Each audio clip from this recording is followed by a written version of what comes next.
3, 2, 1.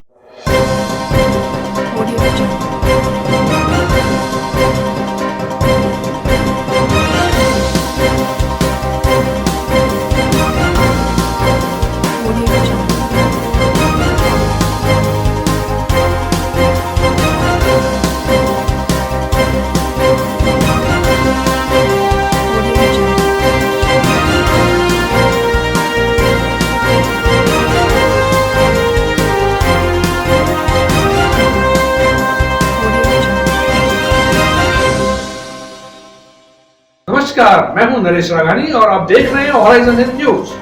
अजमेर में जिला परिषद व पंचायत समितियों के चुनाव का दूसरा दौर हुआ प्रारंभ। सुबह से ही मतदान केंद्रों में मतदान के लिए देखने को मिली भीड़।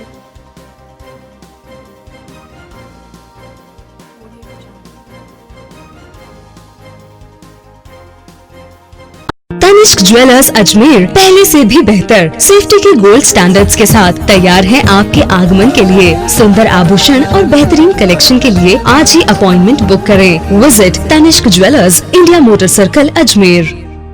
अजमेर में जिला परिषद में पंचायती चुनाव का दूसरा दौर प्रारंभ हो चुका है। लोगों ने सुबह से ही मतदान के लिए मतदान केंद्रों में जाकर अपने उम्मीदवारों के लिए मतदान किए। वहीं भाजपा प्रशिक्षण विभाग के प्रदेश प्रभारी व अजमेर देहात के पूर्व जिला अध्यक्ष प्रोफेसर बीपी सारस्वत ने अपने पैतृक गांव ब्रिक्चियावास में मतदान किया और उन्होंने वर्तमान सरकार की कानूनी व्यवस्था पर सवाल उठाए। उन्होंने कहा कि यह सरकार अपराध रोकने में नाकाम रही है। अपराधों का ग्राफ दिन प्रतिदिन बढ़ता जा रहा है और कहा कि महिलाओं और दलितों के साथ अत्याचारों की घटनाएं बढ़ रही हैं। सरकार इन विषयों पर कोई कठोर कदम नहीं उठा रही है और वहीं बिजली, पानी और शिक्षा के मुद्दों पर भी उन्होंने सरकार की नाकामयाबी को बताया। प्रोफेसर बीपी सारस्वत ने कहा कि सरकार अपने वादों को पूरा नहीं कर पा रही, इसीलिए उन्होंने भाजपा के पक्ष में मतदान के लिए लोगों से आह्वान किया।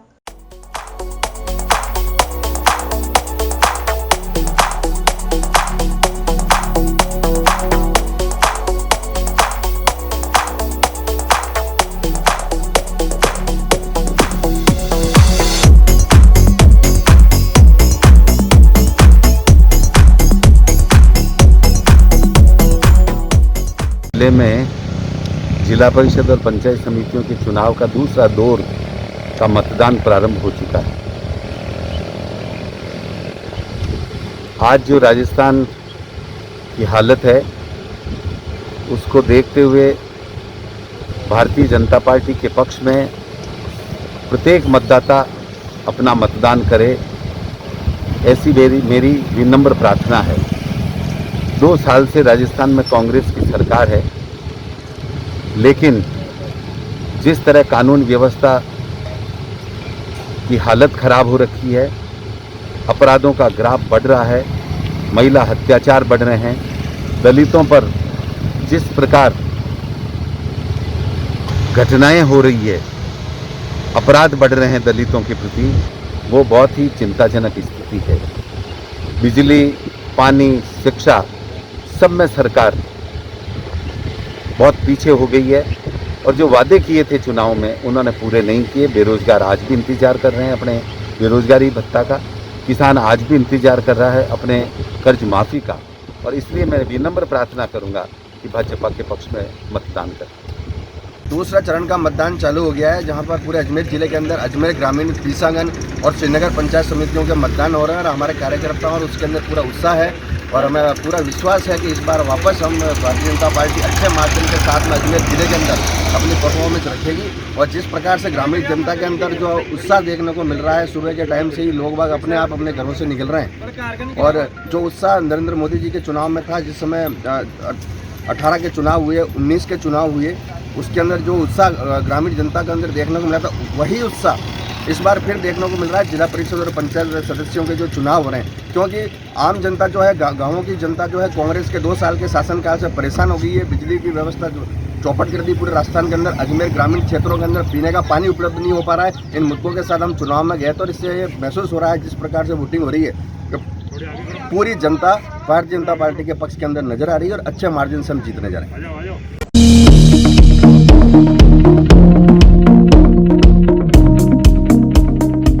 जवाहरलाल नेहरू अस्पताल के सीनियर डॉक्टर संजीव महेश्वरी ने लोगों से शादियों में इकट्ठा न होने की अपील। लोगों के एकत्रित होने से कोरोना संक्रमण का बढ़ जाता है खतरा।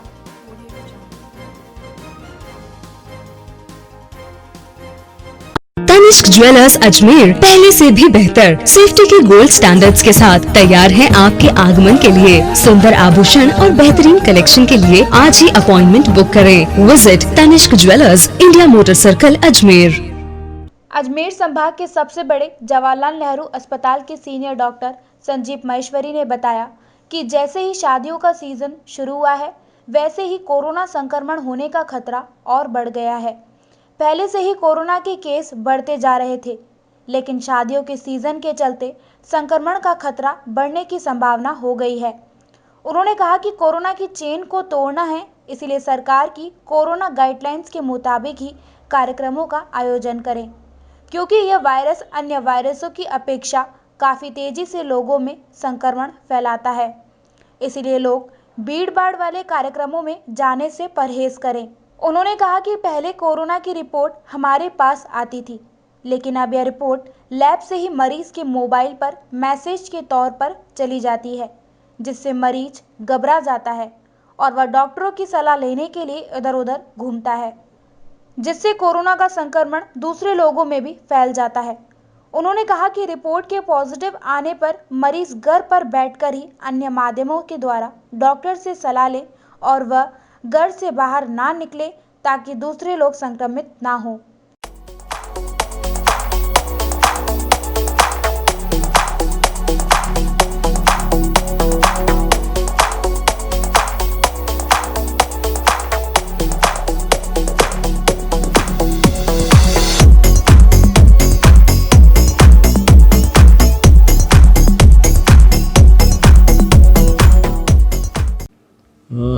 दो तीन बातें पिछले कुछ दिनों में मैंने नोटिस करी हैं कोरोना को लेकर।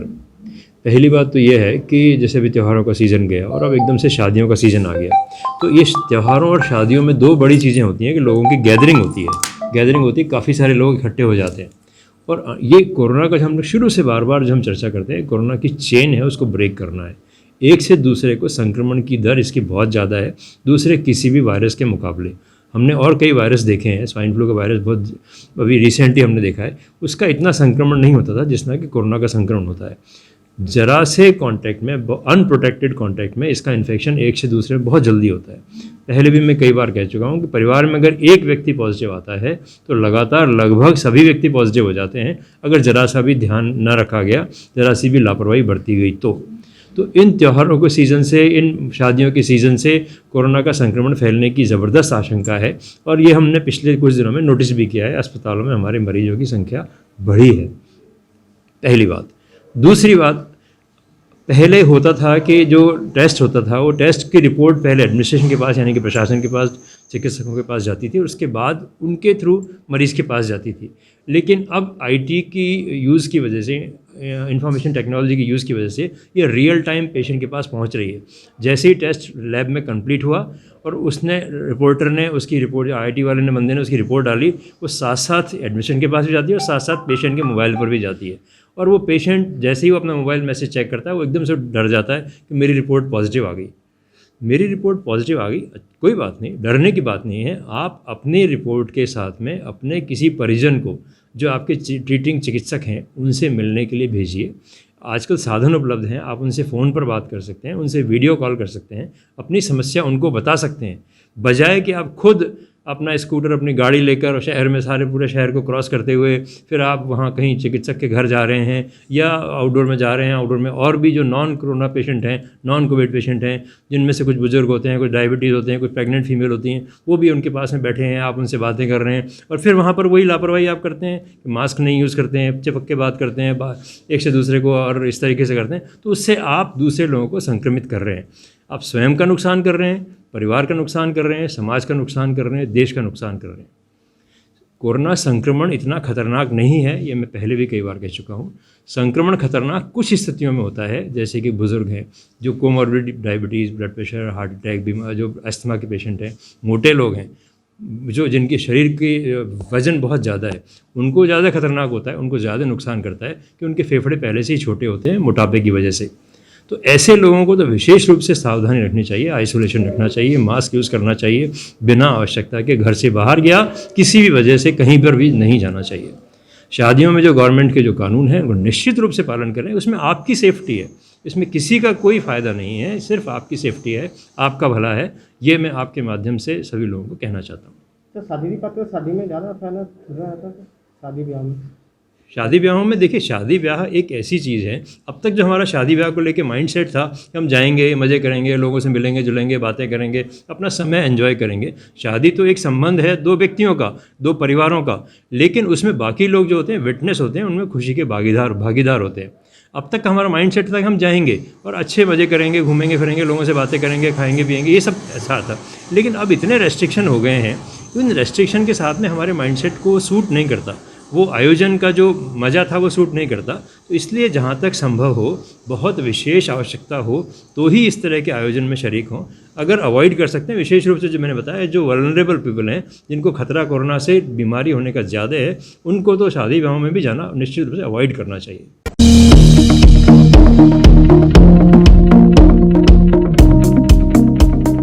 पंचायत चुनाव के दूसरे चरण के मतदान का हुआ समापन। 50 से 5% रहा मतदान। कोरोना संक्रमण के चलते पोलिंग बूथों पर की गई प्रोटोकॉल की पालना।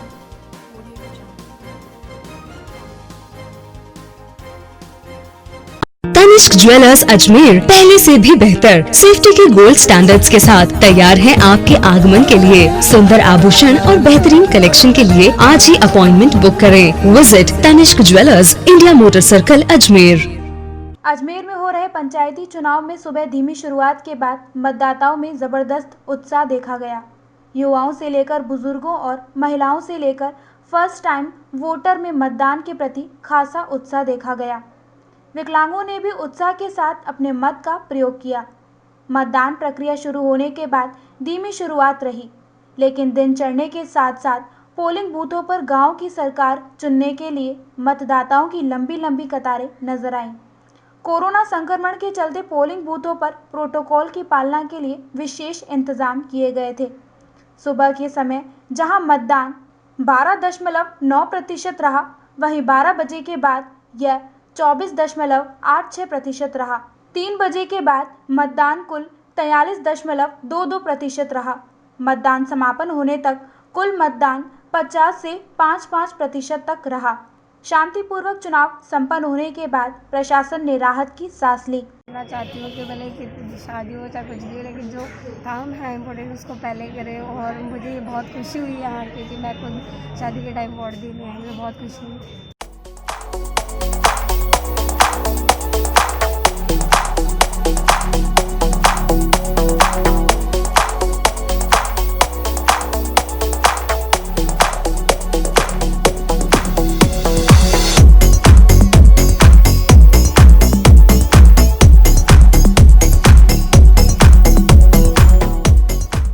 मतदान का आज दूसरा चरण संपन्न हुआ, किस तरह से पोलिंग हुई? दूसरे चरण का मतदान आज शांतिपूर्वक संपन्न हो गया है। आज अजमेर ग्रामीण, पीसांगन और श्रीनगर पंचायत समितियों में पंचायत समिति सदस्य और जिला परिषद सदस्य के लिए मतदान पूर्ण हो चुका है।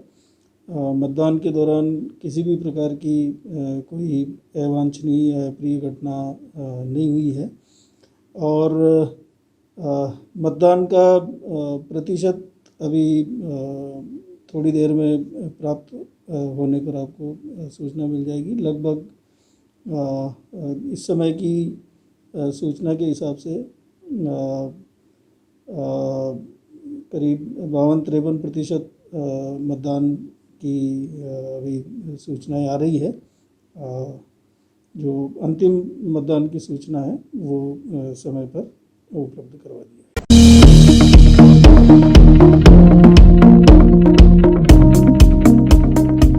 प्रशासन ने लोगों से शादियों में कोरोना गाइडलाइन की पालना करने की अपील। प्रशासन ने कोरोना गाइडलाइन का पालन न करने वालों से वसूला जुर्माना।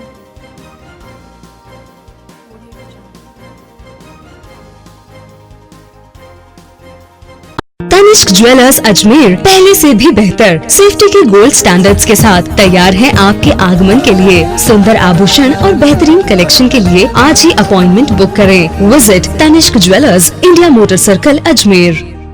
कोरोना महामारी के केस इन दिनों दिन प्रतिदिन बढ़ते जा रहे हैं, जिससे सरकार कोरोना महामारी रोकने के लिए कोई ढिलाई नहीं बरतना चाह रही है। देवउठनी एकादशी से शादियों का मौसम शुरू हो गया, जिसे लेकर सरकार ने कोरोना महामारी से बचाव के लिए गाइडलाइन जारी की है, जिसकी पालना न करने वालों पर जुर्माना भी लगाया जा रहा है। एडीएम सिटी अजमेर ने बताया कि प्रशासन इस मामले में काफ़ी सख्त है और जगह जगह जाकर चेकिंग की जा रही है। उन्होंने बताया कि ज़्यादातर लोग शादियों में कोरोना गाइडलाइन की पालना करते नजर आ रहे हैं। कुछ लोगों पर ही जुर्माना लगाया गया है, जिन्होंने शादी समारोह करने से पहले प्रशासन को सूचित नहीं किया था। एडीएम सिटी ने लोगों से अपील की है कि मास्क व सोशल डिस्टेंसिंग का पालन करें तथा सीमित रिश्तेदारों के साथ ही शादी समारोह का आयोजन करें। हाँ सर, शादी ब्याहों के सीजन चल रहे हैं, किस तरह से कार्रवाइयाँ हो रही है सोशल?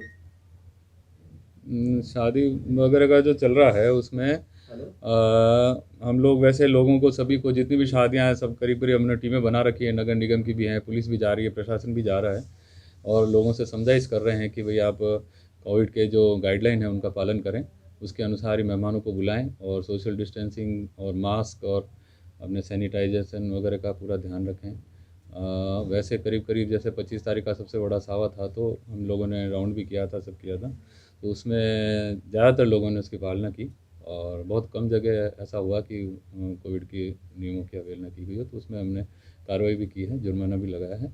करीब 5 जगह जुर्माना लगाया है हमने, 23,000 रुपये वसूल किए हैं अलग अलग।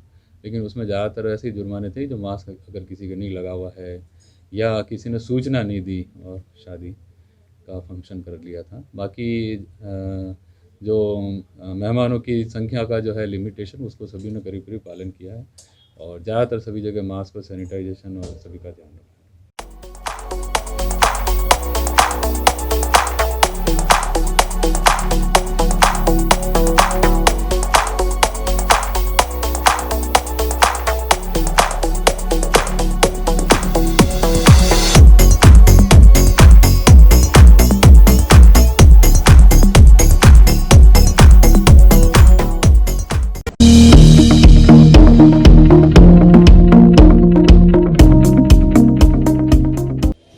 पाल बिचला चर्च रोड पर दुर्गंध की वजह से स्थानीय लोगों को आ रही हैं समस्याएं। नगर निगम के कचरा डिपो की वजह से स्थानीय दुकानदार व लोगों को हो रही हैं समस्याएं।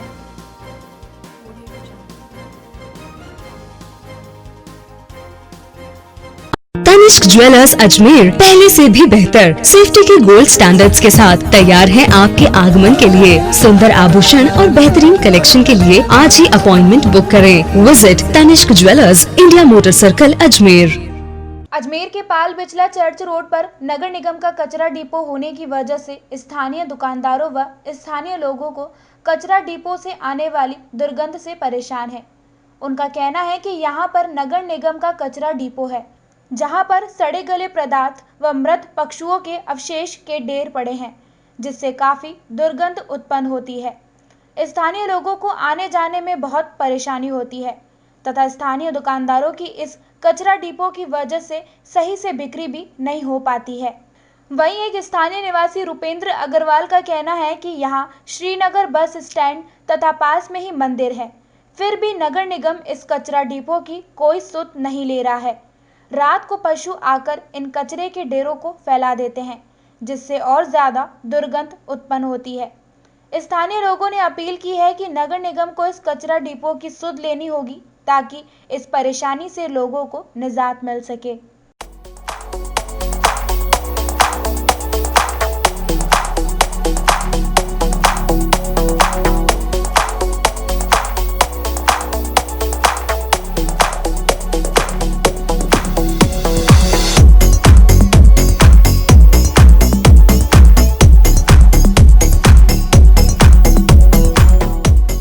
ये बदबू वगैरह मारती है, ग्राहक रुकते नहीं है। हम यहाँ ठेला भी लगाते हैं, इससे बहुत ज़्यादा परेशानी है ग्राहकों को। ये बीमारी अलग फैली हुई है। ये मंदिर भी है, यहाँ पे मंदिर जाने वाले अलग परेशानी है। बस स्टैंड भी है। क्या मानते हो, ये कचरा बिल्कुल सड़क पे भी आ रखा है? और क्या। ये आता है जानवर फैला देते हैं, जानवर किस तरह रुकते हैं, ये है ना। और फिर पब्लिक भी डाल देती है। और फिर ये बस स्टैंड अलग है श्रीनगर का, यहाँ बस स्टैंड है ये परेशानी है। परेशानी आती है यहाँ पर भैया। ये हमारी पास में डेयरी है और ये पास में नगर निगम कचरा डिपो है। यहाँ पर कुत्ता जानवर सब यहीं छोड़ जाते हैं मरे हुए, तो यहाँ बदबू आती है और कस्टमर अलग खड़े नहीं रह पाते हमारे। और दिक्कत ये है कि फिर यहाँ सार्वजनिक एरिया है तो सबको परेशानी होती है, आने जाने में दिक्कत होती है, बहुत ज़्यादा ही दिक्कत कर रहा है ये। हाँ, पास में पीछे मंदिर है और यहाँ पर रेलवे का कारखाना है, यहाँ ठेले खड़े होते हैं। लेडीज कस्टमर तो बिल्कुल खड़े नहीं हो पाते, बदबू के कारण बहुत परेशानी हो रही है यहाँ पर। चर्च भी है सब आने पीछे चर्च भी उस साइड पे पीछे हर संडे के दिन चर्च लगता है यहाँ पर। और इधर सिनेमा वगैरह है, या सामने डायलॉग सेंटर है, दुकानें है, मंदिर है, बहुत परेशानी है। कचरे की वजह से दिक्कत होती है। मानते हो ये कचरा सड़क पे भी फैला जाते हैं, बहुत ज़्यादा दिक्कत है, बीमारियाँ फैल रही है इससे। कोरोना भी इतना फैल रहा है, उसके बाद भी है। और लोग रोड पे डाल जाते हैं, फिर यहाँ पर सुनते अलग नहीं है किसी को। ये कौन सा रोड है? ये है श्रीनगर रोड, मार्टन द्वारा चर्च रोड की तरफ।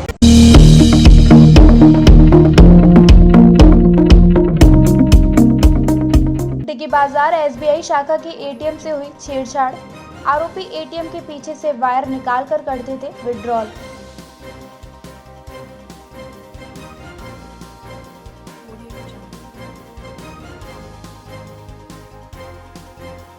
तनिष्क ज्वेलर्स अजमेर पहले से भी बेहतर सेफ्टी के गोल्ड स्टैंडर्ड्स के साथ तैयार है आपके आगमन के लिए। सुंदर आभूषण और बेहतरीन कलेक्शन के लिए आज ही अपॉइंटमेंट बुक करें। Visit Tanishq jewellers, India motor circle, Ajmer. Ajmer के डिगी बाजार SBI शाखा के बैंक मैनेजर ने क्लॉक टावर थाने में मुकदमा दर्ज कराया कि कुछ शातिर ATM से विड्रॉल करते समय बड़े शातिराना तरीके से ATM के पीछे से वायर निकाल देते हैं, जिससे उनके अकाउंट से विड्रॉल की जानकारी शाखा को नहीं मिल पाती थी और वे शातिर क्लेम करके अपनी निकाली हुई राशि दोबारा से ले जाते थे। इस तरीके से इन शातिरों ने बैंक के साथ धोखाधड़ी कर करीब 4,80,000 रुपए ले लिए।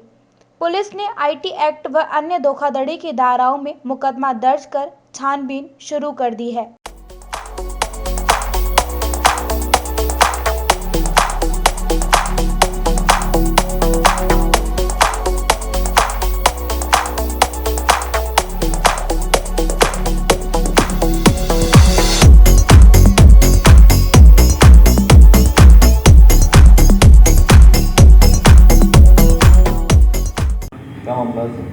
कल SBI बैंक डिग्गी बाजार शाखा के मैनेजर अनिल तंवर ने एक मुकदमा दर्ज कराया कि साहब हमारे बैंक के जो ATM हमारी बैंक की शाखा के बाहर है, उसमें करीब 4 बार उसके सिस्टम से छेड़छाड़ की गई तथा उसके अलावा वहाँ से पैसे विभिन्न समय समय पर इन्होंने विड्रॉल करके और उसके बाद में तुरंत बाद में जैसे ही केस वो उसकी उसमें आता था ट्रे में, उससे पहले ही उसका जो पीछे से वायर निकाल देते थे।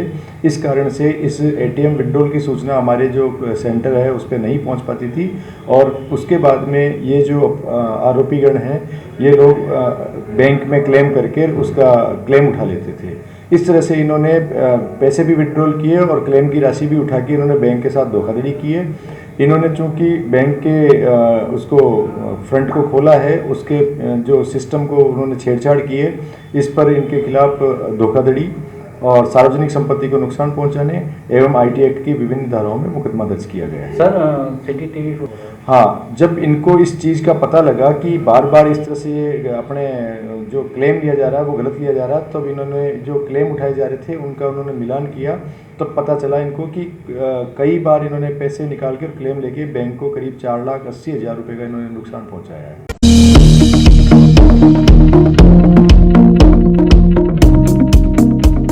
नगर निगम की अनदेखी से बंद पड़े हैं अजमेर सिटी के चौराहे पर स्थित फव्वारे। स्मार्ट सिटी का दर्जा मिलने के बावजूद भी शहर में देखने को मिल रही हैं अव्यवस्थाएं।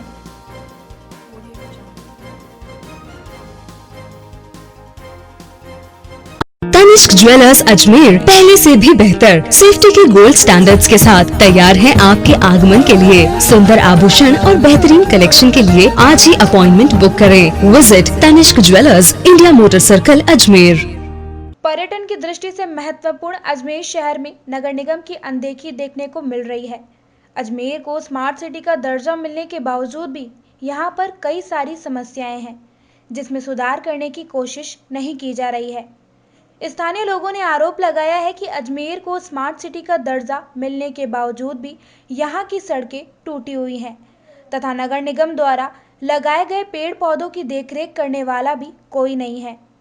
और उनका कहना है कि अगर नगर निगम अधिकारी साथ आए तो वे शहर को स्मार्ट सिटी बनाने में अपना योगदान देंगे। वहीं शहर के चौराहों पर लगे फव्वारे आए दिनों बंद पड़े रहते हैं। लोगों का कहना है कि इनकी देखरेख करने वाला कोई नहीं है या कुछ दिन तक ही चालू रहते हैं, उसके बाद बंद हो जाते हैं। अधिकारी इनकी सुध नहीं लेते हैं। उनका कहना है कि अगर अधिकारी अपना काम अच्छे से करें तो अजमेर स्मार्ट सिटी के तहत और भी सुंदर बनाया जा सकता है। सर देखिए, अजमेर शहर को स्मार्ट सिटी का दर्जा मिल चुका है और कहीं भी ऐसा नहीं लगता पूरे शहर में कि अजमेर शहर स्मार्ट है। आप देखिए, ये व्यवस्था से फैला हुआ अजमेर शहर है। अगर आप स्टेशन रोड से देखें, कचहरी रोड से, बस स्टैंड से देखें या फाइसागर रोड से देखें, कहीं से भी आप ले लो, शहर में सड़कें टूटी फूटी पड़ी है। ये जो फव्वारे लगे हुए हैं हर एक चौराहे मैं वही बताना चाह रहा हूँ, सड़कें टूटी फूटी पड़ी है, सड़कों पे कोई ध्यान देने वाला नहीं है। आप ये देखिए, स्मार्ट सिटी के तहत जिस फव्वारे हैं शहर के, जितने भी फव्वारे सारे बंद पड़े, कोई सुध लेने वाला नहीं है, ना यूआईटी सुध लेने वाली है, ना नगर निगम सुध लेने वाला है। जबकि इन लोगों को स्मार्ट शहर के अंतर्गत जहाँ इनको पैसा खर्च करना चाहिए वहाँ तो ये पैसे लगाते नहीं है, ऐसी जगह पैसे लगाते हैं जहाँ अजमेर शहर को कोई देखने वाला भी नहीं है। तो मेरा इन अधिकारियों से और जो कलेक्टर साहब से और जो स्मार्ट सिटी की व्यवस्था को देख रहे हैं उनसे मेरा यही कहना है, अगर स्मार्ट शहर को बनाना है, आप ये देखिए पेड़ पौधों को पानी डालते हैं। आप वहाँ से देख लीजिए, एमडीएस यूनिवर्सिटी से पेड़ सूख रहे हैं, पेड़ लगा दिए, इतना खर्चा करके पेड़ लगाए हैं, उन पेड़ों में पानी डालने वाला कोई नहीं है। तो तब जाकर अजमेर से जनता तो सहयोग करने को तैयार है, जनता सहयोग पूरी कर रही है। लेकिन प्रशासन और अधिकारी भी लोग अगर जो काम करेंगे, इन चीज़ों का ध्यान देंगे तो स्मार्ट शहर सिटी स्मार्ट क्यों नहीं बनेगा। अगर ये जो चौराहे पे फव्वारे को चला दिया जाए ढंग से, जो पहले चलते थे वो सर, वो मैं बता रहा हूँ ना, कोई ना कोई कर्मचारी रखना पड़ेगा। ये आज चालू करके चले जाएंगे, हफ्ते 10 दिन बाद देखेंगे तो वापस बंद हो जाएंगे। लिपा पोती करते हैं, न्यूज़ में छपता है, आप लोग दिखा देंगे न्यूज़ में, उसके बाद चालू कर देंगे 2 दिन बाद, उसके बाद 15 दिन में वापस बंद हो जाएंगे, क्योंकि ध्यान देने वाला नहीं है ना कोई।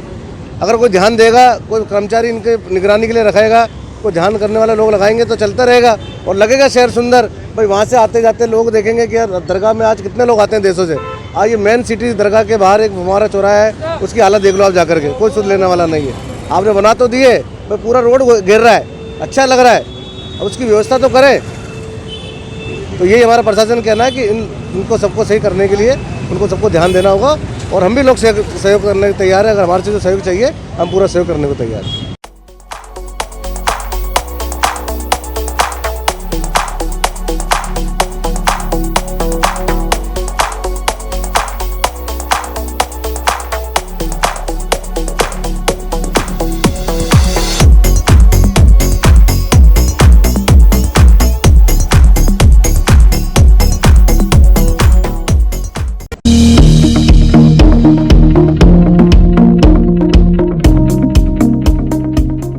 सब्जियों पर महंगाई की मार, 1.5 से 2 गुना बढ़ चुके हैं दाम। आम आदमी की जेब पर भार बढ़ाती जा रही हैं सब्जियां।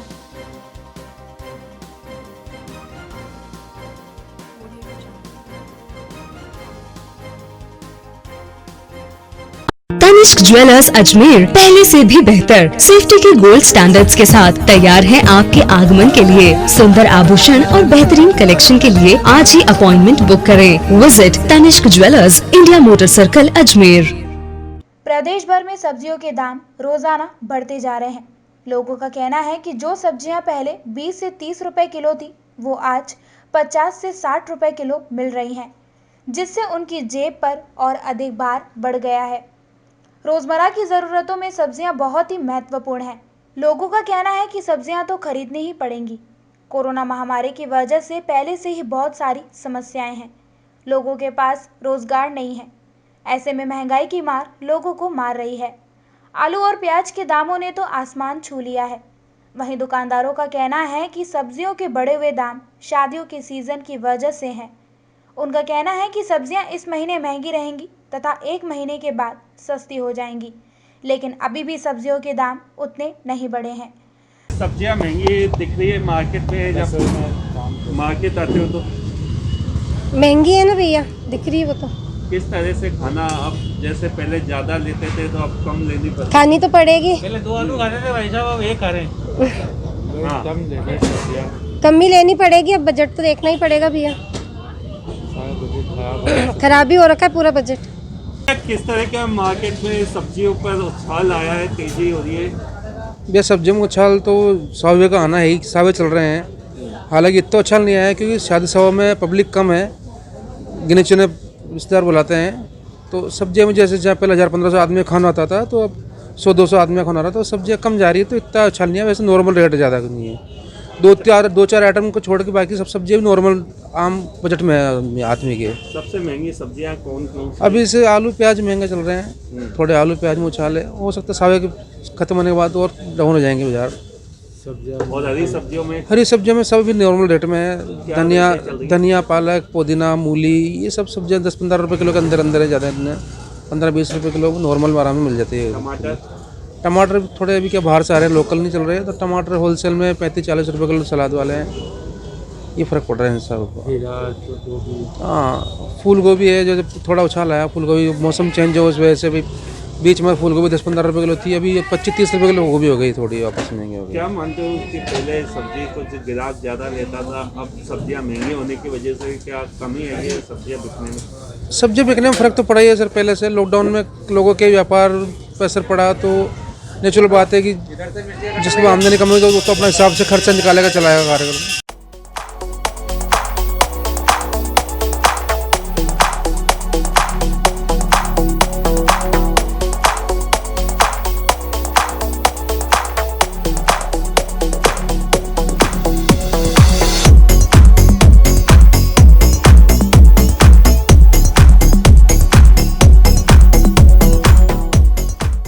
ग्राहक से पूछताछ के दौरान उन्होंने बताया कि सब्जियां तो खरीदनी ही पड़ेंगी। अपने बजट के हिसाब से जहां पहले ज़्यादा सब्जी खरीदी जाती थी, वहीं अब कम खरीदी जा रही हैं। वहीं एक ग्राहक ने आरोप लगाया कि बाजार में सब्जियां पूरी हैं, लेकिन कालाबाजारी चल रही है। सरकार को सब्जियों के बढ़ते हुए दामों को लेकर कुछ न कुछ उपाय करने चाहिए। मार्केट सब्जी लेने आए थे, सब्जियों का क्या भाव चला? आलू प्याज जैसे महंगे? सब्जियां बहुत महंगी है भाई साहब। ये आलू जो है ना 20 रुपये किलो बिकता था ना, आज 50 रुपये किलो हो रहा है। बहुत महंगा है। प्याज भी महंगा है, और जबकि फसल पूरी है, मगर ये सब कालाबाजारी हो रही है। और क्या है, सब कालाबाजारी है। सब्जियां भी महंगी, सब सब्जियां महंगी हो रही है, जबकि अब तो सब्जियां खूब आ रही है तो भी महंगी हो रही है।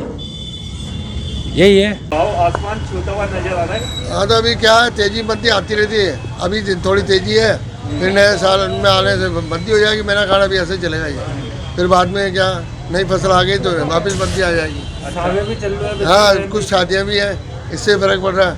अब जैसे आलू की फसल है, अभी इसका एंड हो रहा है और वो कम आ रहा है। ये चक्कर है, कोई पुराना हो चुका, तो इसलिए मार्केट में तेजी आ गई। किस तरह की नई रेट और पुरानी रेटें चल रही हैं? अभी तो वही है, 45 है, और नया 50 है, और प्याज 60 रुपये है। तो अभी ये महीना 25 दिन ऐसे चलेगा, उसके बाद में फिर मार्केट हो जाएगा।